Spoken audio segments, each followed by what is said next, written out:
Le 11 avril 2024, sur Amazon Prime Video sortait Fallout, l'une des séries les plus attendues de l'année. La série est l'adaptation à la télévision de la franchise de jeux vidéo du même nom créée par Bethesda Game Studios, qui produit également la série aux côtés de Kilter Film, la boîte de production de Jonathan Nolan et Lisa Joy, principalement connus pour leur travail sur Westworld. Étant fan de cette dernière, j'attendais avec impatience depuis son annonce la série Fallout. Dès le jour de sa sortie, je me suis enchaîné les épisodes, et là, dès le premier épisode, quelque chose m'a vraiment sauté aux yeux, l'inspiration très forte de la série sur le genre du western. Et c'est pourquoi je vous fais cette vidéo. Parce que j'aimerais partager avec vous les ressemblances que j'ai pu trouver entre cette nouvelle série et les westerns italiens, notamment un de Sergio Leone, Le Bon, la Brute et le Truand. Déjà, il faut comprendre qui a fait la série. En premier, on a Bethesda Game Studios, les créateurs de la franchise. C'est eux qui ont donné le ton de l'univers des jeux, on pourrait le résumer comme ça. Fallout est une critique acerbe des États-Unis durant la guerre froide et imagine ce à quoi pourrait ressembler le monde si une guerre nucléaire avait éclaté. En plus de ça, c'est eux qui ont créé l'identité visuelle de la série, mélangeant objets du quotidien des années 60 à de la science-fiction. En deuxième, on a Kilter Film. Comme je vous l'ai dit, ils sont surtout connus pour avoir créé Westworld, et si on devait aussi la résumer, ce serait l'histoire d'un parc peuplé d'humanoïdes ultra réalistes sur le thème du western, où les plus riches de la planète s'y rendent afin d'accomplir tous leurs vices, aussi bien violents que pervers. Et donc ces deux entreprises se sont rassemblées avec Amazon MGM Studios pour faire la série Fallout. Maintenant que les présentations sont faites, on va pouvoir répondre à notre question. C'est quoi les liens entre la série et le western ? Bon, déjà, la première chose que j'ai repérée, c'est les cartons. Pour rappel, les cartons au cinéma, c'est ça. Des textes, souvent sur fond noir. A l'origine, ils servaient pendant l'époque du cinéma muet à noter les dialogues ou bien à expliquer l'histoire, mais forcément, avec l'apparition du parlant, ils sont devenus très peu utilisés. Mais malgré ça, on les utilise encore parfois, notamment chez Quentin Tarantino ou bien Bob l'Éponge. Meanwhile. Donc le premier épisode de Fallout commence, on a une magnifique scène d'intro d'explosion, et là, 219 ans plus tard, on nous présente une habitante d'un abri souterrain qui raconte sa vie toute paisible pendant un entretien. Et là, carton, Lucie. Un peu plus tard dans l'épisode, on passe à un autre personnage, on a une scène où il se fait péter la gueule, et là, pareil, carton, Maximus. Et enfin, on nous présente un troisième personnage dans un cimetière américain où 3 brigands le font sortir d'une tombe, ils les tuent tous, et là, comme d'habitude, carton, la goule. Ces cartons, ils sont très marquants.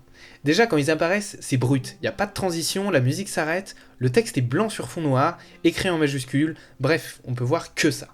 Et c'est hyper étrange, parce que ça casse totalement le rythme de l'intro hyper dynamique de la série. Et qui a déjà fait ça avant ? Le Bon, la Brute et le Truand. Pour rappel, c'est un western italien sorti en 1966, réalisé par Sergio Leone. Dans ce film, on y suit la trajectoire de 3 hommes qui ont le même objectif.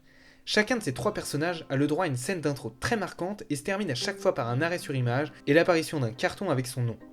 Donc, Fallout clairement décidé de reprendre cette idée de casser le rythme pour ses personnages, comme pour laisser une empreinte visuelle au spectateur de son identité.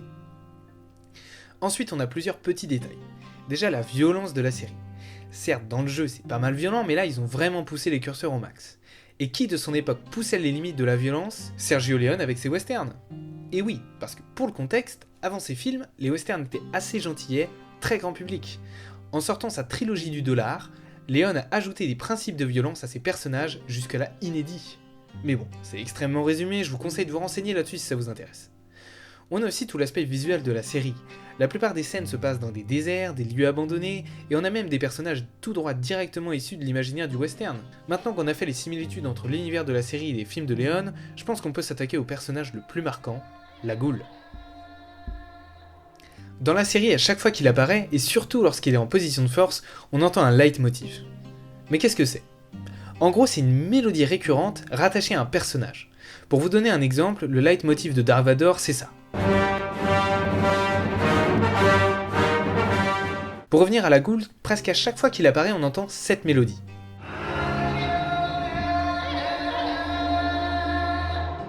Et ça, c'est aussi quelque chose de très marquant avec l'apparition de chaque personnage de Leone. Le Bon,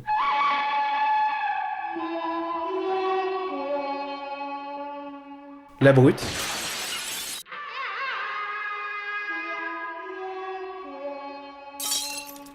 le Truand.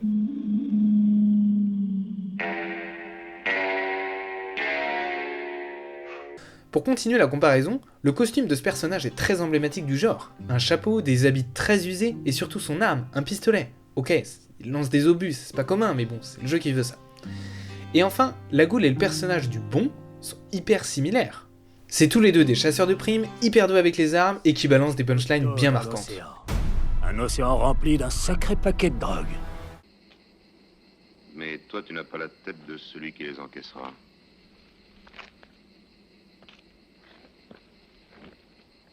Et concernant leur personnalité, tous deux sont très ambigus. Pendant qu'on les suit, on ne sait jamais vraiment s'ils sont gentils ou méchants, ils sont animés par une morale qui leur est propre. D'ailleurs, en parlant de cette série à un ami, il m'a fait remarquer qu'on pouvait résumer les personnages comme ça. On pourrait dire que le bon, c'est Lucy, la brute, Maximus, et le truand, la goule. Alors oui, dans Fallout, on peut dire que la goule est vraiment méchante, mais est-ce que c'est vraiment l'équivalent du truand ? Si on regarde bien, il ne fait que se défendre. Il y a une scène super intéressante dans l'épisode 7 qui résume bien ça. La goule s'est introduite dans une maison d'une famille toute tranquille. Il est assis à la table en train de manger leur repas. Le fils et le père arrivent, le père appelle sa fille 3 fois mais elle ne vient pas. Et là, elle sort, une carafe d'eau à la main, toute tranquille. La goule rigole. Pourquoi ?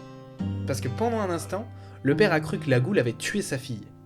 Et oui, quelques secondes plus tard, il tue son fils, mais c'est uniquement de la légitime défense. Finalement, avec cette scène, on peut voir que la goule est plus proche du bon que du truand.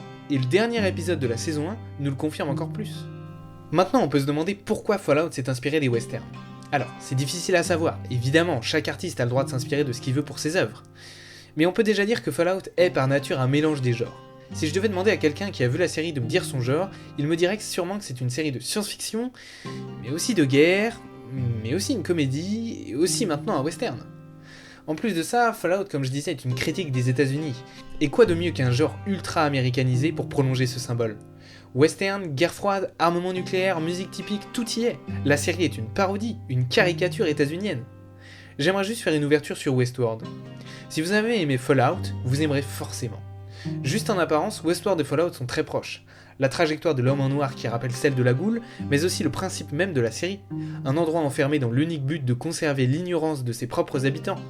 Dolores, c'est Lucy, la goule c'est l'homme en noir et Maeve en même temps, et Teddy c'est Maximus. Pour terminer, on pourrait aussi critiquer la manière qu'ont eu les producteurs de s'inspirer très fortement du bon, la brute et le truand.